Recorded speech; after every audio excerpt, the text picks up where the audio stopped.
जय हिंद दोस्तों, इस वीडियो में हम भौतिक विज्ञान के 60 क्वेश्चन कवर करने वाले हैं। तो आइए वीडियो को शुरू करते हैं पहले क्वेश्चन से। तो पहला क्वेश्चन है दोस्तों, ताप गतिकी का प्रथम नियम सामान्यतया किससे संबद्ध मामला है? तो ये संबद्ध है दोस्तों ऊर्जा के संरक्षण के नियम से। अगला क्वेश्चन देखा जाए तो अगला है, कृष्णिका विकिरण उच्चतम अवस्था तक पहुँचने पर तरंग दैर्घ्य कैसा होता है? तो ये होता है दोस्तों तापमान बढ़ने पर घट जाता है। नेक्स्ट है, दो निकायों के बीच ऊष्मा के प्रवाह की दिशा किस पर निर्भर करती है? तो ये निर्भर करती है दोस्तों उनके अपने अपने तापमान पर निर्भर करती है। नेक्स्ट है, प्लांक नियतांक की यूनिट क्या है? तो इसकी यूनिट या इकाई है दोस्तों जूल इंटू सेकेंड। क्या है दोस्तों? Joule into second. Next question देखा जाए। नेक्स्ट है, प्लांक के अचर में किसकी विमाएं होती हैं? प्लांक के अचर में किसकी विमाएं होती हैं? तो ये होती हैं कोणीय गति की विमाएं होती हैं। नेक्स्ट क्वेश्चन देखा जाए, दो धातुओं का सोल्डरन किसके गुण के कारण संभव है? तो ये है दोस्तों असंजन बल के कारण। नेक्स्ट है, भीषण सर्दी में ठंडे देशों में पानी की पाइपें क्यों फट जाती हैं? तो ये फटती हैं दोस्तों क्योंकि पानी जमने पर फैलता है।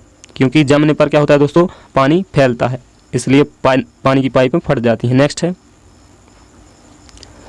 ताजे पानी का हिमांक बिंदु क्या है? तो ताजे पानी का हिमांक बिंदु होता है दोस्तों 0 डिग्री सेल्सियस। नेक्स्ट है, ठंडे देशों में शीतकाल में झीलें जम जाती हैं नीचे का पानी छोड़कर। तो कितने पर दोस्तों? 0 डिग्री सेल्सियस पर जम जाती हैं, लेकिन नीचे का पानी नहीं जमता है। नेक्स्ट है, किलोवाट इंटू घंटा किसकी यूनिट है? किसका यूनिट है? तो यह है दोस्तों ऊर्जा का यूनिट है।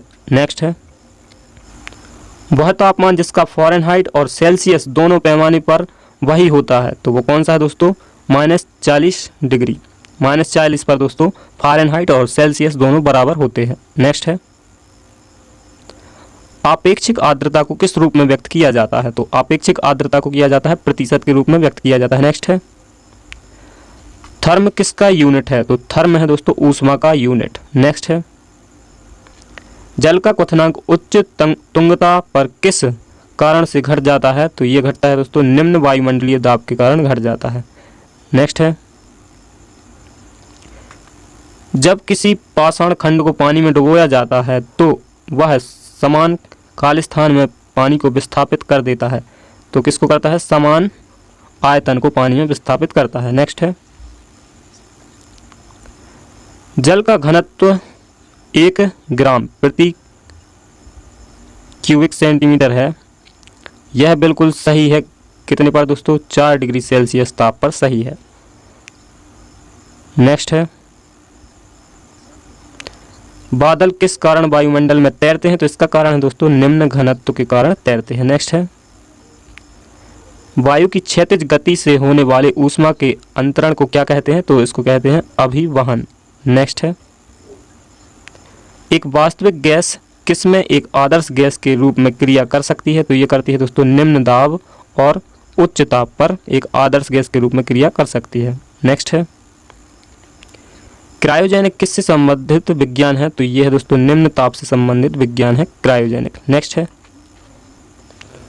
बहुत उच्च तापमान को मापने के लिए किसका प्रयोग करते हैं? तो करते हैं दोस्तों ताप विद्युत उत्तापमापी का।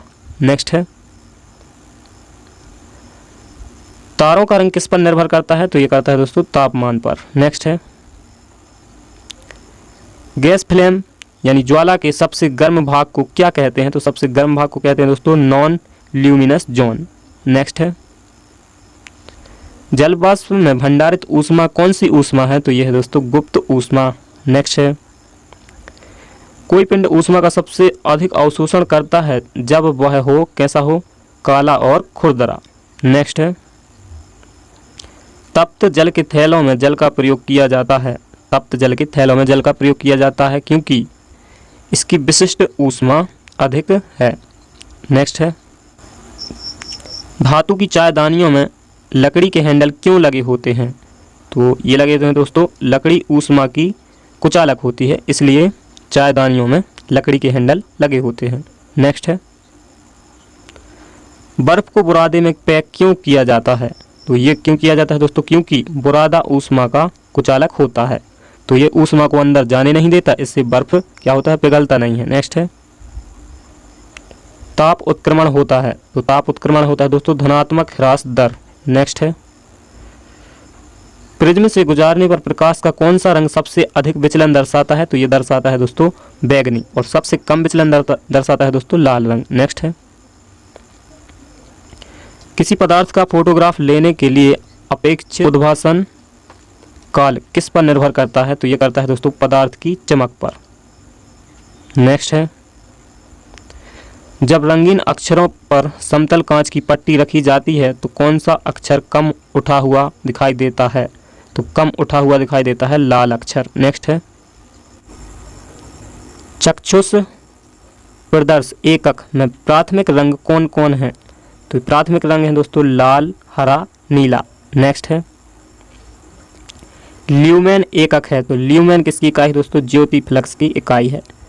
नेक्स्ट है श्वेत प्रकाश कितने रंगों का मिश्रण होता है, तो ये 7 रंगों का मिश्रण होता है श्वेत प्रकाश। नेक्स्ट है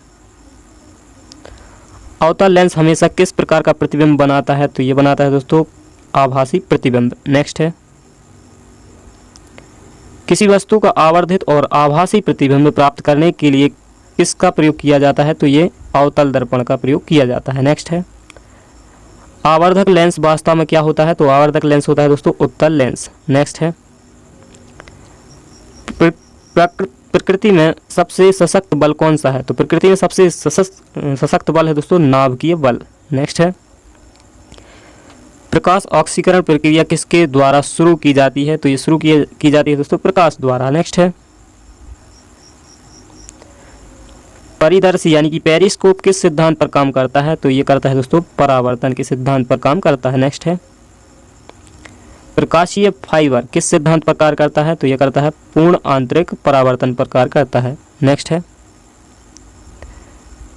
ऑप्टिकल फाइबर यानी कि प्रकाशिक फाइबर का आविष्कार किसने किया, तो ये किया था दोस्तों नरेंद्र कपानी ने। नेक्स्ट है फाइबर ऑप्टिकल किस सिद्धांत पर काम करते हैं, तो वही है दोस्तों पूर्ण आंतरिक परावर्तन पर करते हैं। नेक्स्ट है उस समय पूर्ण आंतरिक परावर्तन नहीं हो सकता है जब प्रकाश पानी से होकर कांच में जाता है, तो पूर्ण आंतरिक परावर्तन नहीं होता है। नेक्स्ट है अंतरिक्ष यात्री को आकाश कैसा दिखाई देता है, तो उसको दिखाई देता है दोस्तों काला। नेक्स्ट है एक अंतरिक्ष यात्री को अंतरिक्ष में आकाश कैसा दिखाई देता है, तो वही है दोस्तों क्वेश्चन, कैसा दिखाई देता है, काला दिखाई देता है। आकाश में नीला रंग प्रकट होने के साथ संबंधित प्रकाश की परिघटना, तो क्या है दोस्तों ये परिघटना प्रकाश का प्रकीर्णन। नेक्स्ट है संक्रमण आयन किसमें प्रकाश को अवशोषित कर लेते हैं, तो ये करते हैं दोस्तों दृश्य क्षेत्र में अवशोषित कर लेते हैं। नेक्स्ट है पृथ्वी पर दूरस्थ वस्तुओं को देखने के लिए प्रयुक्त उपकरण कौन सा है, तो यह है दोस्तों पार्थिव दूरदर्शक। नेक्स्ट है तरण लाल वास्तविक गहराई से कम गहरा दिखाई देता है, इसका कारण क्या है, तो कारण है दोस्तों अपवर्तन।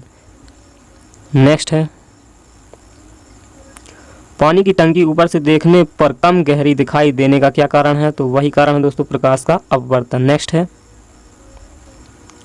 सूर्योदय और सूर्यास्त के समय वायुमंडल में लालिमा किस कारण छा जाती है, तो इसका कारण है दोस्तों प्रकाश का प्रकीर्णन के कारण। नेक्स्ट है तरल से भरे हुए बीकर का तल किस कारण से कुछ ऊपर उठा हुआ दिखाई देता है, तो कारण क्या है इसका अपवर्तन, प्रकाश का अपवर्तन। नेक्स्ट है लेंस किससे बनता है, तो लेंस बनता है दोस्तों फ्लिंट कांच से। नेक्स्ट है दृष्टि के स्थायित्व का सिद्धांत किसके पीछे का सिद्धांत है, तो यह है सिनेमा के पीछे का सिद्धांत है। नेक्स्ट है मृग मरीचिका बनाने वाली प्रघटना को क्या कहते हैं, तो इसको कहते हैं दोस्तों पूर्ण आंतरिक परावर्तन। नेक्स्ट है ग्रीष्म काल में मरीचिका किस परिघटना के कारण दिखाई देती है, तो इसका कारण वही है दोस्तों प्रकाश का पूर्ण आंतरिक परावर्तन। नेक्स्ट है सर सीवी रमन को उनके किस प्रयोग के लिए नोबेल पुरस्कार प्रदान किया गया था, तो उनका प्रयोग था दोस्तों प्रकाश प्रकीर्णन का प्रयोग था, जिसको रमन प्रभाव कहा जाता है। नेक्स्ट है वाहनों के अग्र द्वीपों यानी कि हेडलाइटों में किस प्रकार के दर्पण का इस्तेमाल होता है, तो होता है दोस्तों परवलयिक दर्पण का इस्तेमाल होता है हेडलाइटों में। तो दोस्तों ये थे महत्वपूर्ण फिजिक्स के 60 क्वेश्चन। तो मिलते हैं नेक्स्ट वीडियो में, तब तक के लिए नमस्कार, जय हिंद, जय भारत।